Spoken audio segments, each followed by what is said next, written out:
भव्य दिव्य खर्च कोट्यवधी रुपयांचा खर्च केला जातो त्यांच्या याच्यावरती आणि ते सगळे पैसे जे ते टॅक्स पेअरचे पैसे आहेत. तर आता हे जे निवडणूक प्रचार यंत्र ते राबवत आहेत सरकारी पैशावरती त्याबद्दल काय सांगता? याच्या संदर्भात हिंदुहृदय सम्राट शिवसेना प्रमुख बाळासाहेब ठाकरे यांनी वारंवार एक भूमिका मांडली होती आणि इलेक्शन कमिशनलाही त्यांनी सांगितलं होतं की निवडणुकीच्या आधी 3 महिने पंतप्रधान आणि केंद्रीय मंत्र्यांना कोणत्याही शासकीय कार्यक्रमांना जाण्यापासून बंदी केली पाहिजे आणि प्रचार करण्यापासून बंदी केली पाहिजे. हे प्रधानमंत्री म्हणून जातात, शासकीय खर्चानं घोषणा करतात, हा जनतेचा पैसा आहे, नाहीतर त्यांचा सगळा खर्च त्यांच्या पक्षावर टाक. त्यांचं विमान, त्यांच्या सवलती त्यांना मिळणाऱ्या त्या काळात हा सगळा खर्च आचारसंहितेमध्ये टाकून त्यांच्या पक्षाच्या खात्यातून वसुली करावी, ही बाळासाहेब ठाकरेंची भूमिका होती आणि आम्ही त्या भूमिकेवर अजूनही ठाम आहोत. आजही प्रधानमंत्री देशाचे हे फक्त प्रचारच करतायत. ते देशाचं काम त्यांनी असं कोणतं केलं? चांद्रयान जरी उतरलं तरी ते प्रचारच करत होते. गेले 10 वर्ष त्यांनी शपथ घेतल्यापासून त्यांनी फक्त प्रचारच केलेला आहे पक्षाचा, स्वतःचा. देशासाठी काय केला प्रश्नच आहे नाही. घोषणा, आश्वासन आणि प्रचार ही त्यांची त्रिसूत्री आहे.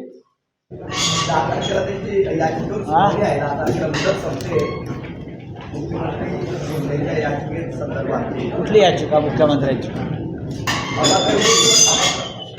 मग ती शिंदेची याचिका नाही आहे, ती शिवसेनेची याचिका. आता विचार, गेले काही दिवस फक्त शिवसेना नाही तर संपूर्ण देशभरामध्ये EVM संदर्भात एक जनआंदोलन सुरू झालेलं आहे.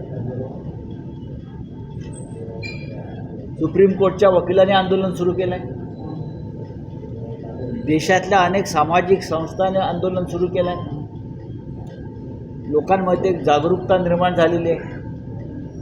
सॅम पित्रोदा ज्यांनी या देशामध्ये दूरसंचार क्रांती केली, टेलिकम्युनिकेशन त्या संदर्भात जी क्रांती केली, त्या सॅम पित्रोदांनी सुद्धा हे स्पष्ट केलेलं आहे की EVM निर्दोष नाही, EVMमध्ये घोटाळा होऊ शकतो, असं त्यांचंही आता खात्री पटलेली आहे.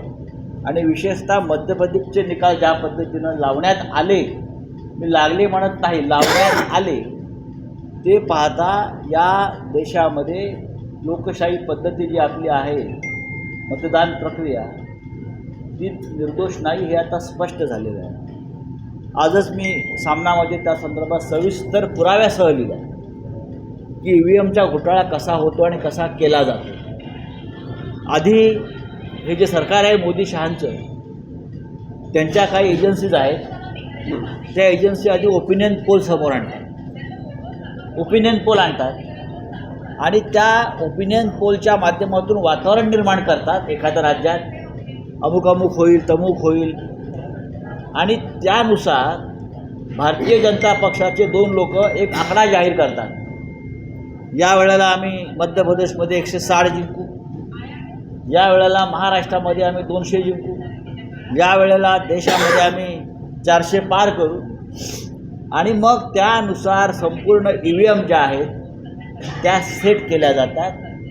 साधारण 30% EVM या देशातल्या, 30% म्हणतो, जिथे भारतीय जनता पक्ष काठावर आहे अशा EVMचा सेट करून कशा पद्धतीनं मतदान प्रक्रियेत घोळ घातला जातो हे आज मी स्पष्टपणे सांगितलेलं आहे.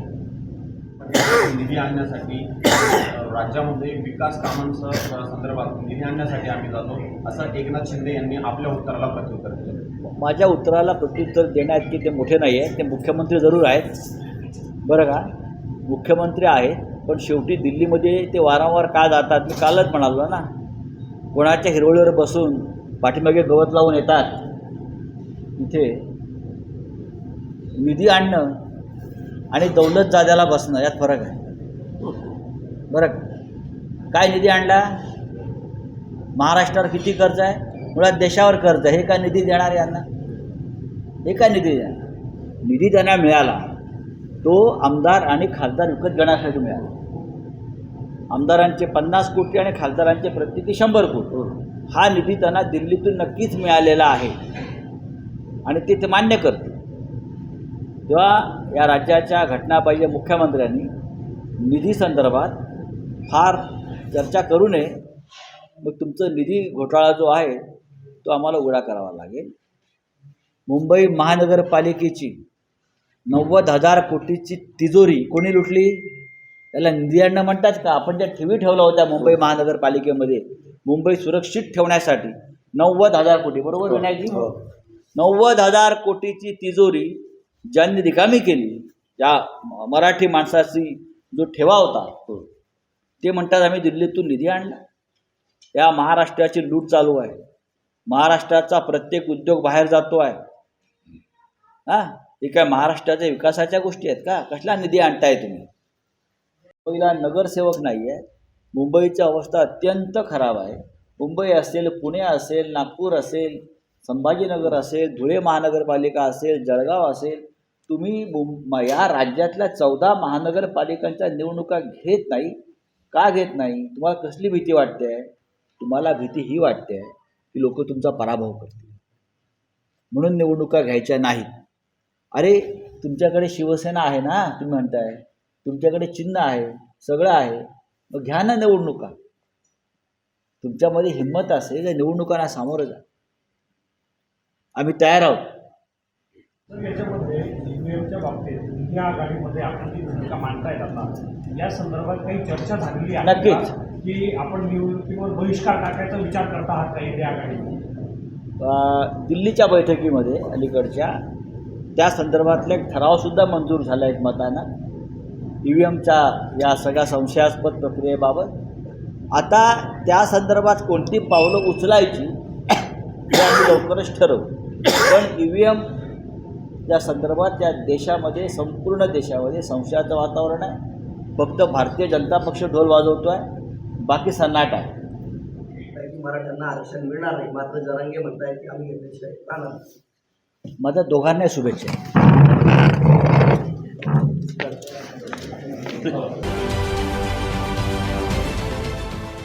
देश विदेशातील प्रत्येक घडामोडींचे लाईव्ह अपडेट मिळवण्यासाठी आता साम टीव्हीच्या सर्व सोशल मीडिया प्लॅटफॉर्मला लाईक, फॉलो आणि सबस्क्राईब करा. तसंच सर्व नोटिफिकेशनसाठी बेल आयकॉन प्रेस करायला विसरू नका.